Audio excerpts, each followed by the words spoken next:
민수기 20장 10절의 말씀을 함께 봉독하겠습니다.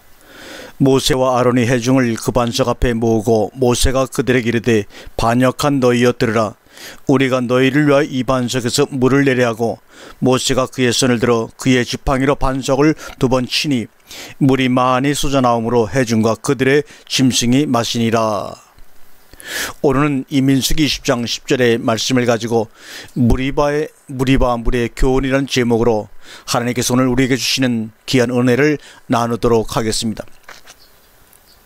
사람은 누구나 자기가 무엇을 할 수 있음을 나타내려고 합니다. 그것이 세상 사는 이치이기 때문입니다. 사람은 서로 무엇을 주고받을 수 있는 이익이 있는 곳에 모여들게 되어 있는 것입니다. 먹음직도 하고 보암직도 하고 지혜롭게 할 만큼 탐스러운 곳이 있는 곳에는 수많은 사람들이 모여들어 이익을 위해 투쟁을 합니다. 그래서 누가복음 17장 30절 말씀에 죽음이 있는 곳에는 독수리가 모이는 것 같이라고 말씀을 하셨지요. 여호와 하나님께서 대면하여 아시던 자여, 세상에 그보다 온유한 자가 없다던 모세도 한 번은 아론과 함께 자기들의 능력을 과시하려는 시험에 빠졌습니다. 그것이 바로 오늘 본문 민수기 20장 10절의 글입니다. 이로 인하여 모세와 아론은 여호와의 부르심을 받아 40년간을 이스라엘 백성을 인도하고서도 가나안을 바라보기는 하였으나 들어가지를 못했습니다. 모세와 아론의 기사가 오늘 사는 하나님의 자녀들, 특히 인도자의 자리에 있는 사람들에게 주는 메시지가 무엇인지를 깨닫지 못한다면 그것은 과거에 일어난 하나의 에피소드에 불과할 것입니다.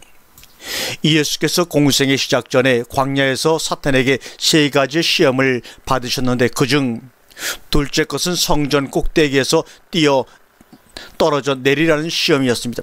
즉 당신이 하나님의 아들이라면 성전 꼭대기에서 떨어져 내려도 하나님이 그 천사들을 보내어 안전하게 지키실 터이며, 또 그것이 만민에게 알려지면 당신이 하나님의 아들임을 증명된다는 것입니다. 당신의 비상한 능력을 과시해 보이면 사람들은 저절로 모여들 것이라는 세상의 지혜였던 것입니다. 먹을 것, 볼 것, 무엇인가 탐스러운 것이 있는 곳에는 많은 사람들이 모여들며 썩은 냄새를 피웁니다. 바로 그것이 정과 욕심, 곧 뱀의 교훈이 가져오는 부패 현상입니다. 세상은 많은 사람을 필요로 하지만 실상 하나님께는 쭉정이며 가라지 외에 다른 것이 아닙니다. 하나님이 원하시는 것은 알고 있는데 지금 교회는 쭉정이와 가라지 모으기에 혈안이 되어 있는 것이 현실입니다. 오늘 본문의 글은 이스라엘 백성이 하나님이 주신 가나안을 정복할 수 있는 최초의 기회를 스스로 놓치고 여행길을 돌이켜 40년의 방랑에 들어서면서 가데스에 이르렀을 때 마실 물이 없으므로 모세와 아론을 공방하자 모세가 여호와의 명에 따라 반석에서 물을 내기 직전 이스라엘 백성을 향해 한 말입니다. 안타깝게도 모세와 아론은 이 말을 함으로써 가나안을 바라보면서도 그곳에 들어가지 못합니다. 그러면 성경은 이 일에 대하여 무엇이라고 증언을 하고 있습니까? 시편 기자는 이에 대해 기록하기를 시편 106편 32절의 말씀이죠. 저희가 무리바 물에서 여호와를 노하시게 하였으므로 저희로 인하여 어리 모세에게 미쳤나니 이는 저희가 그 심령을 거역함 인하여 모세가 그 입술로 망령되이 말하였음이로다. 모세는 입술로 무엇을 망령되이 말하였는가? 반석에서 물을 내시는 분은 여호와신데 우리가 이 반석에서 물을 내려야 하였습니다. 왜 그런 일이 벌어졌을까요? 그것은 백성들의 반복된 불평과 다툼과 거역으로 그의 심령의 심이, 그의 심령이 심히 상해 있었음을 말해주고 있습니다. 하나님의 일을 순수하게 시작했던 사람들도 좌절을 거듭해서 맛보다 보면 어느 순간 이렇게 되는 것입니다. 그래서 인내가 필요하며 깨어있음이 필요한 것입니다. 모세와 아론은 그 순간 하나님의 영광을 스스로 차지했던 것입니다. 그것이 문제였던 것이죠. 이런 일이 벌어진 당시 사항은 다음과 같은 것입니다. 민수기 10장 1절과 13절까지 내용에서 자세하게 나와 있지요. 여호와께서 모세에게 명하시기를 첫째, 내 지팡이를 가지고 내 형 아론과 함께 회중들을 모으고 두 번째, 그들의 목전에서 너희는 반석에 명하여 물을 내라 하랴. 세 번째, 내가 그 반석으로 물을 내게 하여 회중과 그들의 짐승에게 마시올지니라 하였습니다. 그런데 모세는 이에 대하여 첫 번째, 여호와의 명대로 지팡이를 취하고 모세와 아론의 총회를 그 반석 앞에 모으고, 두 번째, 모세가 그들에게 이르되 패역한 너희여 들으라. 우리가 너희를 위하여 이 반석에서 물을 내려 하고 세 번째 그 손을 들어 그 지팡이로 반석을 2번 치매 물이 많이 쏟아 나오므로 해중과 그들의 짐승이 마시니라 하였습니다. 그런데 여호와께서는 이 일에 대해 모세와 아론에게 이르시되 첫째, 너희가 나를 믿지 아니하고 이스라엘 자손의 목전에서 나의 거룩함을 나타내지 아니한 거로. 두 번째, 너희는 이 총회를 내가 그들에게 준 땅으로 인도하여 드리지 못하리라고 하셨습니다. 이 본문을 가지고 많은 설교자들은 말하기를 모세의 잘못은 그 지팡이로 2번 반석을 친 데 있다고들 합니다. 지금도 이 부분의 설교를 대개 다 거의 그렇게 동일하게 하고 있습니다. 그런데 예수님께서는 우리에게 말씀하시기를 누가복음 11장 26절에서 율법에 무엇이라 기록되었으며 내가 어떻게 읽느냐라고 우리에게 반문하십니다. 여호와께서 모세에게 하신 말씀, 즉 너희가 나를 믿지 아니하고 이스라엘 자손의 목전에서 나의 거룩함을 나타내지 아니하였다는 책망은 무엇이었으며 오늘날 우리에게 어떤 의미를 지니고 있는가? 모세가 이스라엘 백성에게 우리가 너희를 위하여 이 반석에서 물을 내려 했을 때 하나님의 거룩함은 감춰지고 모세와 아론이 그의 영광을 차지했습니다. 하나님 대신 우리가 그 자리를 차지하는 순간 하나님과의 관계성은 단절되고 마는 것입니다. 사도 바울은 말하기를 우리는 하나님의 동력자들이라고 고린도전서 3장 9절에 말씀했습니다. 모세는 그때 하나님의 일을 동력하고 있었습니다. 그의 일은 반석에게 물을 내라 명하는 것이었고 하나님은 반석에서 물을 내시는 것이었습니다. 그럼에도 모세와 아론은 자신들이 반석에서 물을 내는 것으로 말했던 것입니다. 그들이 무슨 능력으로 반석에서 물을 낼 것입니까? 그것은 하나님의 은혜요 능력일 뿐입니다. 물론 하나님께서는 모세에게 내가 그 반석에서 물을 내게 하여 그 해중과 그들의 짐승에게 마시올지니라고 하심으로 위임을 하셨습니다. 그것은 여호와께서 모세에게 일을 맡겨주시며 또 백성 앞에서 모세를 높여주심이었던 것입니다. 이 얼마나 감사한 일입니까? 모세는 이스라엘 백성의 불평과 다툼과 불신과 거역이 반복되다 보니 그의 마음이 크게 노해 있었던 것입니다. 모세가 망령 때의 마라의 바타라는 히브리어는 분별 없이 화가 나서 고함을 지르다라는 히브리어 뜻입니다. 충분히 그때의 상황을 바타라는 단어를 통해서 우리가 미루어 짐작할 수가 있습니다.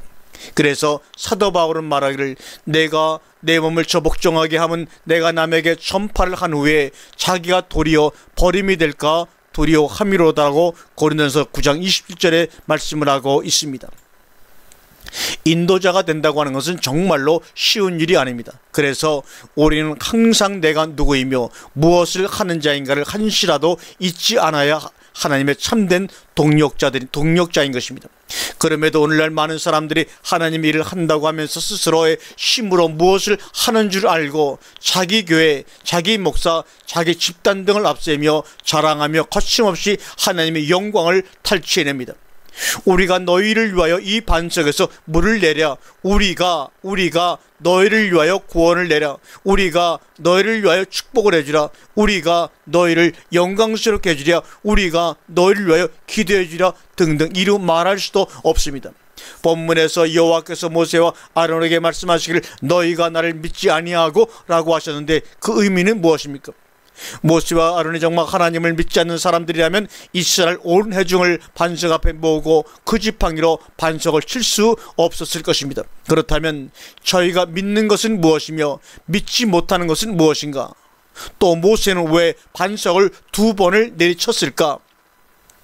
모세가 지팡이로 반석을 쳐서 물을 내게 한 것은 2번 있었습니다. 첫 번은 이스라엘 백성이 출애굽한 지 얼마 되지 않아 르비딤의 장막을 쳤을 때이고 가데스의 일은 그 2번째 일입니다. 첫 번째 일은 르비딤에서 일은 다음과 같습니다. 출애굽기 17장 1절과 8절에 기록이 되어 있죠. 르비딤에서 여호와께서는 모세에게 이르시되 첫째, 백성 앞을 지나서 이스라엘 장로들을 데리고 화수를 치던 내 지팡이를 손에 잡고 가라. 두 번째, 내가 거기서 호렙산 반석 위에 너를 대하여 서리니 세 번째, 너는 반석을 치라. 그것에서 물이 나리니 백성이 마시우리라 하셨다. 모세는 이에 대하여 이스라엘 장로들의 목전에서 그대로 행하였고 백성들은 물을 마셨습니다.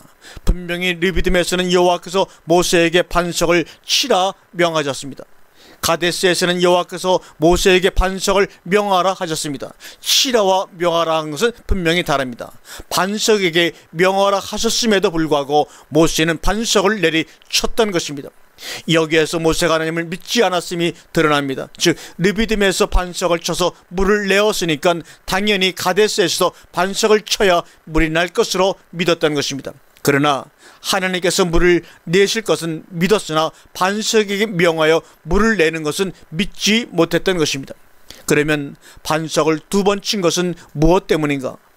반석을 친다는 것은 믿음이 아니었으므로 모세가 첫 번째 쳤을 때 하나님이 물을 내지 않으신 것입니다. 그러니 그는 부득불 한 번 더 칠 수밖에 없었던 것입니다.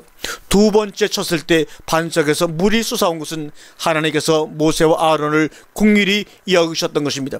두 번째에도 물이 나오지 않았다면 그것은 하나님께서 모세와 아론을 버리심이 되는 것입니다. 그러므로 하나님께서는 그들을 긍휼히 보시고 물을 내어 주신 대신 가나안에는 들어가지 못하게 하신 것입니다. 사도 바울은 말하길 이 반석은 누구라고요? 그리스도라고 고린도전서 10장 4절에 말씀했습니다. 그리스도는 만세 반석이시나 이 반석이 갈라짐으로써 거기에서 생명수가 흘러나오게 된 것입니다. 그러니까 모세가 반석을 쳐서 물이 솟아나게 한 것은 그리스도의 십자가의 구원을 표상하고 있는 것입니다. 그리스도의 십자가는 단 한 번으로 족한 것이므로 가데스에서는 반석이 명하여 물을 내게 하신 것입니다. 그러므로 모세가 가데스에서 또 반석을 친다는 것은 예수를 다시 십자가에 못 박는 모습이 되는 것입니다. 이러므로 히브리서에 기록되었을 때 히브리 6장 4절에 한 번 비춤을 얻고 하늘의 은사를 맛보고 성령에 참여한 바가 되고 하나님의 선한 말씀과 내수의 능력을 맛보고 타락한 자들은 다시 새롭게 하여 회개케 할 수가 없나니 이는 자기가 하나님의 아들을 다시 십자가에 못 박아 현저히 유혹을 보임이라고 말합니다. 타락이란 무엇입니까? 자기를 높이고 거짓을 행함입니다. 자기를 높이는 자는 거짓을 행할 수밖에 없는 것입니다. 무리와 물에서 모세와 아론의 일을 통하여 하나님이 그의 일꾼들에게 주시는 메시지를 듣고도 이를 경홀히 여긴다면 하나님도 그들을 경히 여기실 것입니다. 오늘날 많은 사람들이 스스로 하나님의 자리에 앉아 하나님이 주시고자 하는 새 생명을 버리고 썩어질 육체의 정욕과 안목의 정욕과 이생의 자랑을 목청 높여 전파하고 있습니다. 그러므로 기록된 바 백성을 인도하는 자가 그들로 미혹해 하니 인도를 받는 자가 멸망을 당하는 도담과 같은 것입니다. 마태복음 12장 37절에 내 말로 의롭다함을 받고 내 말로 정죄함을 받으리라 하셨으니 어찌 내 입에서 나가는 말을 조심하지 않고 정죄당함을 자초하겠는가? 성성이 되기보다는 우리가 먼저 자기의 혀를 다스려야 할 것입니다. 아멘.